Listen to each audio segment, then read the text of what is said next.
नमस्कार साथियों, जय हिंद, वंदे मातरम। आप सभी का बहुत बहुत स्वागत है आपके अपने YouTube चैनल एग्ज़ाम ट्रिकी 2.0 में, जहां पर दोस्तों आज हम बात करेंगे बिहार शिक्षक भर्ती 2023 के लिए सामान्य अध्ययन के महत्वपूर्ण प्रश्नों पर। और ये आपका पार्ट 2 है।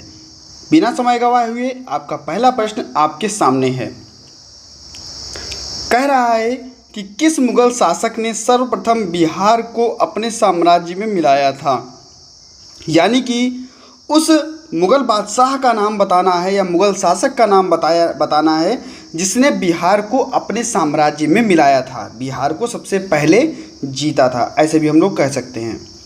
तो ये आपका बाबर, अकबर, हुमायूं या जहांगीर। तो अगर हम बात करते हैं भैया, तो ये आपके हैं भैया कौन, अकबर। ठीक है, बी ऑप्शन यहाँ पर आपका सही हो जाएगा। और सन की अगर बात करें तो 1576। ठीक है, नेक्स्ट क्वेश्चन आपकी स्क्रीन पर, और जल्दी से इसका आंसर बताइए। भारत के प्रतीक चिन्ह को का स्तंभ से लिया गया है। यानी कि जो भारत का प्रतीक चिन्ह है वो कहाँ के स्तंभ से लिया गया है, ये आपको बताना है। सांची, सारनाथ, लुम्बिनी या अल्लाहब। तो दोस्तों यहाँ पर आपका जो आंसर सही होगा वो सही होगा भैया आपका सारनाथ। सारनाथ कहाँ है, तो आपको हो गया ये है भैया यूपी में, और कहाँ पर, वाराणसी के पास में। ये भी आपको पता होना चाहिए। नेक्स्ट अगर हम बात करें तो भैया यहाँ पर जो भगवान बुद्ध ने अपना पहला प्रवचन दिया था, ठीक है, यहाँ पर भगवान बुद्ध ने अपना पहला प्रवचन दिया था सारनाथ में ही। ठीक है, तो यहाँ पर जो अशोक स्तंभ है जो लिया गया है, प्रतीक चिन्ह जो हमारा अशोक स्तंभ है, तो ये भैया कहाँ से लिया गया, कह सकते हैं कि आपका जहाँ पर आप 4 सिंगों को देखते हैं, अशोक स्तंभ को देखते हैं, तो ये आपके सारनाथ से लिया गया। ठीक है, भारत का प्रतीक चिन्ह। यहाँ पर आपका बी ऑप्शन जो है वो बिल्कुल सही हो जाएगा।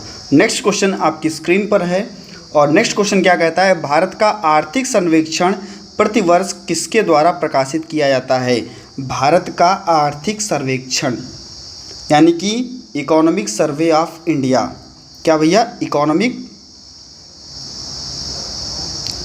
Survey of India, economic survey of India. ठीक है, ये प्रतिवर्ष प्रकाशित किया जाता है। किस मंत्रालय के द्वारा प्रकाशित किया जाता है, वाणिज्य मंत्रालय, CSO, वित्त मंत्रालय या आर्थिक मामलों का मंत्रालय। तो ये भैया आपका दिया जाता है किसके द्वारा, ये आपका दिया जाता है भैया वित्त मंत्रालय के द्वारा, वित्त मंत्रालय। और अगर ये कहे कि वित्त मंत्रालय में किसके द्वारा, तो भैया ये होता है आर्थिक मामलों का विभाग। वित्त मंत्रालय के अंतर्गत आता है आपका आर्थिक मामलों का विभाग, तो इसके अंतर्गत दिया जाता है। यहाँ पर आपका सी ऑप्शन जो है वो सही होगा। नेक्स्ट क्वेश्चन आपकी स्क्रीन पर है। इससे पहले दोस्तों बताना चाहूँगा, जितने भी हमारे भाई बहन यहाँ पर जुड़े हुए हैं चैनल, और अगर आपको क्वेश्चंस अच्छे लगते हैं तो सभी मित्रों तक एक बार वीडियो को शेयर कर दीजिएगा। वीडियो लाइक करने के बाद में, चैनल को सब्सक्राइब करने के बाद में बेल आइकन में ऑल का ऑप्शन प्रेस कर लीजिएगा। नेक्स्ट क्वेश्चन आपकी स्क्रीन पर है भैया, और कह रहा है कि बिहार से अलग कर झारखंड राज्य का गठन किया गया। बिहार से कौन अलग हुआ, झारखंड अलग हुआ। किस सन में अलग हुआ ये आपको बताना है, किस सन में अलग हुआ ये आपको बताना है। 15 नवंबर 2001, 15 नवंबर सन 2000, 15 अगस्त 1999 या 15 जनवरी 2001। तो अगर हम बात करते हैं बिहार से अलग किया गया झारखंड, ये कब किया गया, तो ये किया गया आपका 15 नवंबर सन 2000।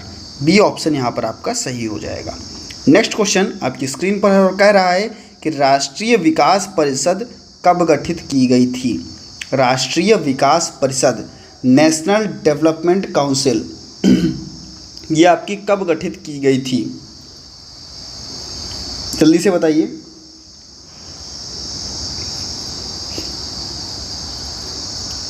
ऑप्शंस आपके सामने ही हैं। 26 जनवरी 1950, 15 मार्च 1950, 6 अगस्त 1951 या 6 अगस्त 1952।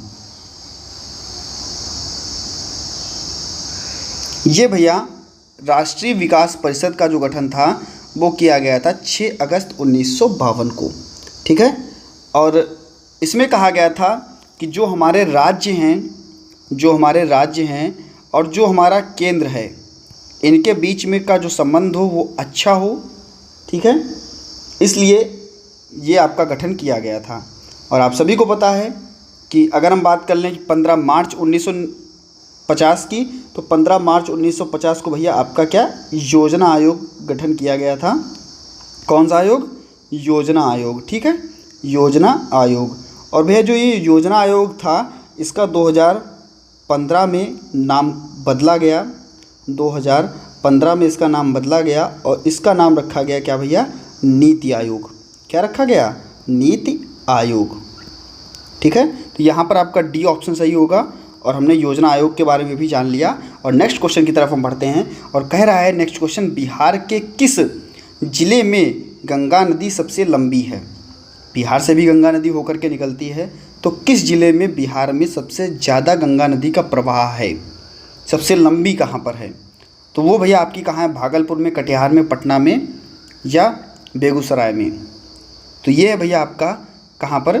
पटना में। कितना? लगभग 99 किलोमीटर, ठीक है।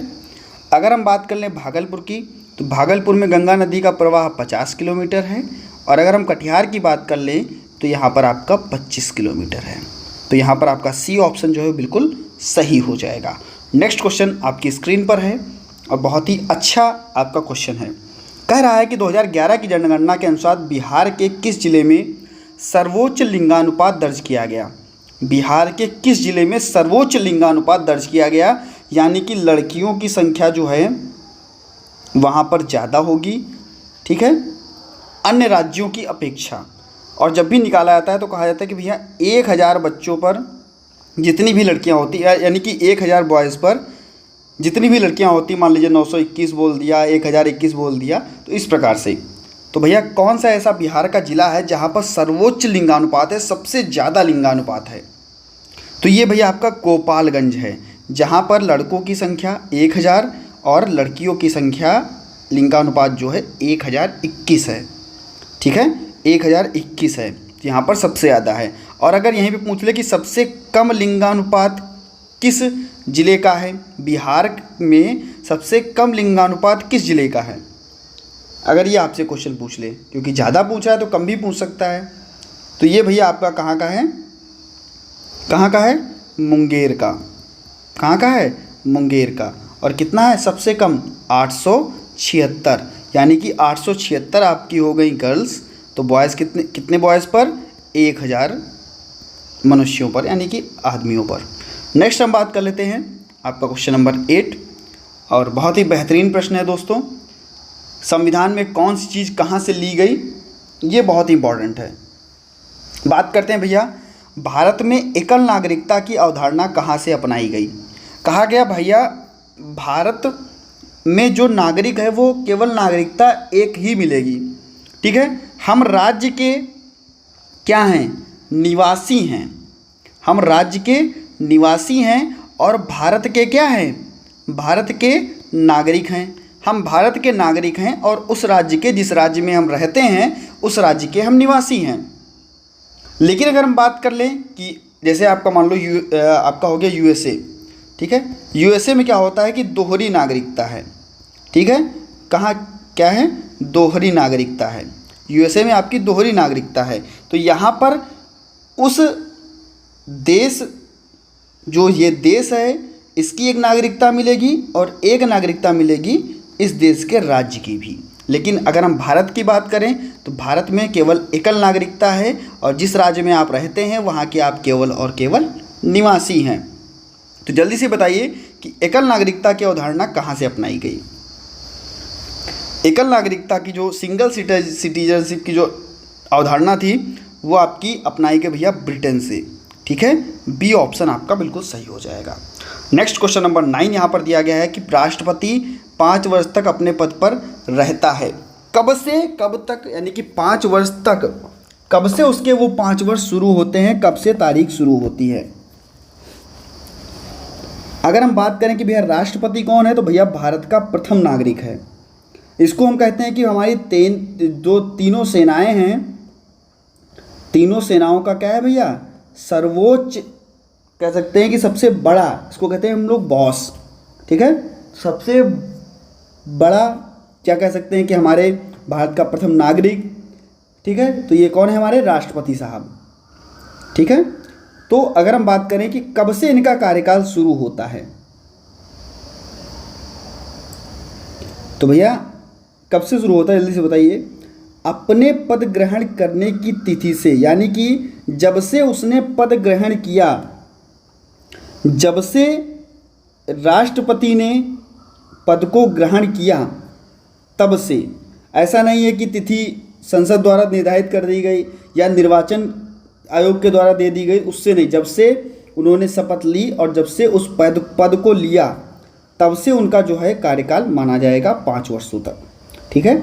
नेक्स्ट, और इस वीडियो का दोस्तों लास्ट प्रश्न है, ज़रूर बताइएगा कि वीडियो कैसी लगी।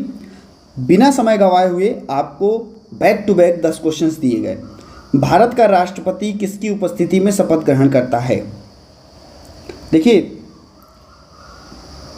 बहुत ही बेहतरीन प्रश्न है और ये आपका पेपर में आया हुआ भी प्रश्न है। तो भारत के मुख्य न्यायाधीश, chief justice of India, chief justice of India, ठीक है। तो भैया इनके जब ये उपस्थित होते हैं तब जो आपका राष्ट्रपति साहब हैं वो शपथ लेते हैं। अगर मान लीजिए ये नहीं है, अगर ये नहीं है तो जो यहाँ का उच्च अधिकारी होगा, यानी कि न्यायालय का जो उच्च अधिकारी होगा, चीफ जस्टिस ऑफ इंडिया के बाद वाला, तब क्या होता है कि वो सामने होना चाहिए, उसी के लिए वो शपथ, उसकी उपस्थिति में ही शपथ होगी। और ये भैया आपके आर्टिकल 60 में है, ठीक है। बहुत ही इंपॉर्टेंट दोस्तों आज के क्वेश्चंस। कैसा लगा आपको वीडियो ज़रूर बताइएगा। बहुत बहुत धन्यवाद, आप सभी ने वीडियो को वॉच किया। अगर अभी तक आपने चैनल को सब्सक्राइब नहीं किया है, वीडियो को लाइक नहीं किया है, जल्दी से कर लीजिएगा। मिलता हूँ दोस्तों नेक्स्ट वीडियो में। आपका अपना दोस्त शिवम, नेक्स्ट वीडियो में। धन्यवाद।